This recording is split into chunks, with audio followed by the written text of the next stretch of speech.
Side looking for in the garbage dump. Garbage dump is क्या होता है? कचरे का ढेर। क्या होता है? कचरा और डंप इज ढेर। तो what is side looking for? Means तलाश करना। साहिब कचरे के ढेर में क्या तलाश करता है? और वेयर इज ही? वह कहां पर है? And where has he come from? और वह कहां से आया? सॉरी, जो साहिब है वो कचरे के ढेर में क्या तलाश करता है? वह कहां से आया है और कहां पर है? तो Sahib is looking for. Looking for means क्या? तलाश करना। क्या होता है? साइड लुकिंग फॉर अ रुपी, एक रुपया और एक कॉइन या एक सिक्का in the garbage dump. Garbage dump is कचरे के ढेर में। साहिब कचरे के ढेर में एक रुपया या एक सिक्का तलाश करता है। ही इन द नेबरहुड, वह पड़ोस में है। ऑफ द राइटर लेखक के, वह लेखक के पड़ोस में है। इस सीमापुरी में। और his family has come from Bangladesh, उसका परिवार कहां से आया? बांग्लादेश से आया है। एंड इट प्रेजेंटली, और वर्तमान समय में लिविंग इन सीमापुरी, वर्तमान समय में रह वो सीमापुरी में। By explanation does the author offer for children not to wearing footwear. चप्पल नहीं पहनने के लिए बच्चे कौन सा स्पष्टीकरण देते हैं? एक्सप्लेनेशन में कहता है स्पष्टीकरण। कौन सा स्पष्टीकरण देते हैं? तो the author does not accept the argument. जो लेखक है वो इस तर्क को बिल्कुल भी स्वीकार नहीं करता। आर्गुमेंट मींस कहता है तर्क। लेखक इस तर्क को बिल्कुल ही स्वीकार नहीं करता। ऑप्शन देखो, तो कुछ लोग कहते हैं कि इट इज अ ट्रेडिशन, ये एक परंपरा है। क्या है? तो इससे बैरफुट, नंगे पैर रहने की परंपरा है। इस तर्क को लेखक बिल्कुल ही स्वीकार नहीं करता। सी कंसाइडर वह मानता है ऑब्जेक्टिव स्टेट ऑफ पॉवर्टी, यह एक उनकी स्थायी स्थिति है गरीबी में रहने की। As the main reason of their being barefoot, उनके नंगे पैर रहने की कारण है तो यह है कि उनकी स्थायी गरीबी उनका नंगे पैर रहने का मुख्य कारण है। इस साहिब व्यक्ति वर्किंग एट द टेक्सटाइल एक्सपेंट, क्या साहिब चाय की दुकान पर काम करते समय खुश है? एक्सप्लेन, स्पष्ट कीजिए। No, he is not at all happy, वह बिल्कुल भी खुश नहीं है। वर्किंग एट द टेक्सटाइल, चाय की दुकान पर काम करते समय। तो he has lost his freedom, उसने अपनी स्वतंत्रता को खो दिया है। And finds now steel connector, और जो स्टील का कनेक्टर है, डब्बा है, और फिर मास्टर उसके मालिक का हेवियर देन, जो कि बहुत भारी लगता है।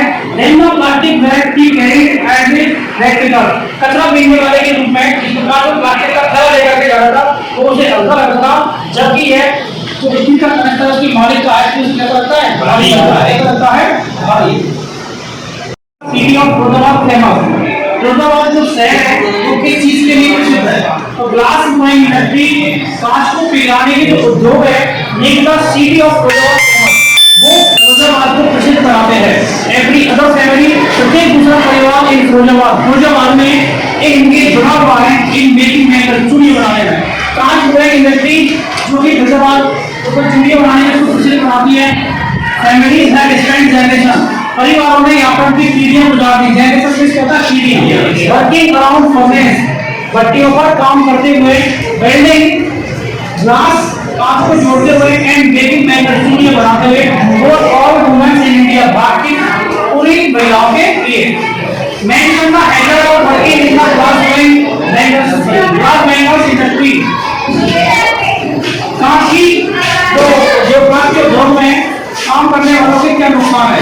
एजर of working in the glass industry, आज के दौर में काम करने वालों के जो नुकसान है, the working near the furnace with high temperature, उच्च तापमान के साथ में वो भट्टियों पर काम करते हैं। List adverse effect of health, इसका शरीर के ऊपर विपरीत प्रभाव पड़ता है। They also lose their patient, जो जल्दी अपनी लेते रोटी खोलते हैं। How is this attitude to it situation different from that of his family. Mukesh का दृष्टिकोण उसकी स्थिति के प्रति उसके परिवार से किस प्रकार भिन्न था? मुकेश के परिवार के जो सदस्य think of bangles making and only means of livelihood, ये सोचते थे कि केवल चूड़ियां बनाना ही उनकी आजीविका का एकमात्र साधन है। दे सोचते थे they are fated to make bangles only, वे केवल चूड़ियां बनाने के लिए ही पैदा हुए। Mukesh want to be a motor mechanic, Mukesh एक मोटर मैकेनिक बनना चाहता है इंस्टीट्यूट ऑफ बैंगल मेकर, चूड़ियां बनाने वाले की बजाय।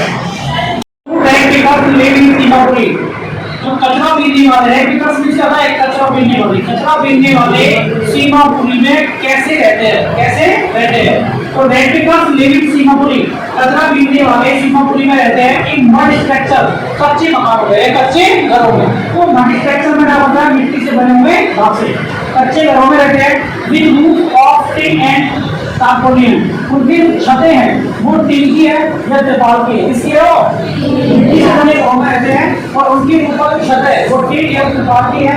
दे हैव नो सीवर, ना तो उनके पास में पानी निकासी की व्यवस्था है, नेक्स्ट ना नालियां हैं और रनिंग वाटर, नाइट पीने के पानी की कोई व्यवस्था है।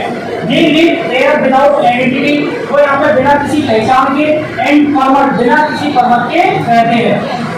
Why does the order say? लेखिका ने क्यों कहा garbage to them is gold, कि कचरा उनके लिए सोना है। तो garbage is the only source of survival, कचरा उनके लिए एकमात्र साधन है या स्रोत है। सोर्स मींस क्या होता है, स्रोत है, और सर्वाइवल मींस होता है आजीविका। कचरा उनके लिए एकमात्र स्रोत है, आजीविका का एकमात्र स्रोत है फॉर देयर, उनके लिए। It is their daily bread, यह उनकी रोजी रोटी है। They search something valuable, वे कुछ कीमती चीज को तलाशते हैं। सर्च मींस तलाशना, something मींस कुछ valuable मींस कीमती चीज। In the garbage, कचरे के ढेर में, वे कचरे के ढेर में कुछ कीमती चीज को तलाशते हैं and sell it, और इसे बेचते हैं for a little money, थोड़े से पैसों के लिए। इसीलिए कचरे को क्या लगाया है, उनके लिए सोना है। In part में red picking is a fine art, इस तरीके से कचरा बीनना उनके लिए एक ललित कला है। फाइन आर्ट मींस क्या होता है, ललित कला। तो रेड बिकॉज नो, जो कचरा बीनने वाले हैं वो जानते हैं व्हाट टू कलेक्ट, क्या चुनना है, हाउ टू सेपरेट, किस प्रकार से अलग करना है, सेपरेट मींस क्या होता है, अलग करना, किस प्रकार से अलग करना है, डियर कलेक्शन, उनके इकट्ठे करने को into different type of and where to sharing, इस प्रकार से प्रत्येक चीज को अलग करना है, फिर कहाँ बेचना है, तो कचरा बीनने वाले को जानते हैं फॉर ए गुड प्राइस, अच्छी कीमत के लिए, अच्छी कीमत के लिए कहाँ बेचना है, कहाँ उसे अलग करना है, किस प्रकार से करना है, इसको जानते हैं।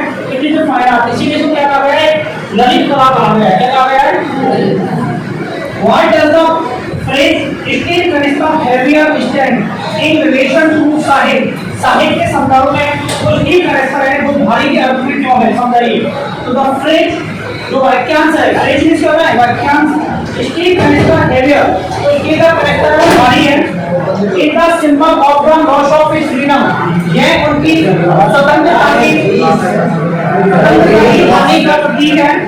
वर्किंग अंडर प्रेशर, किसी दबाव में काम करना। And conclusion with the unwillingness, और बिना इच्छा के कोई काम करने के क्या एक प्रतीक है।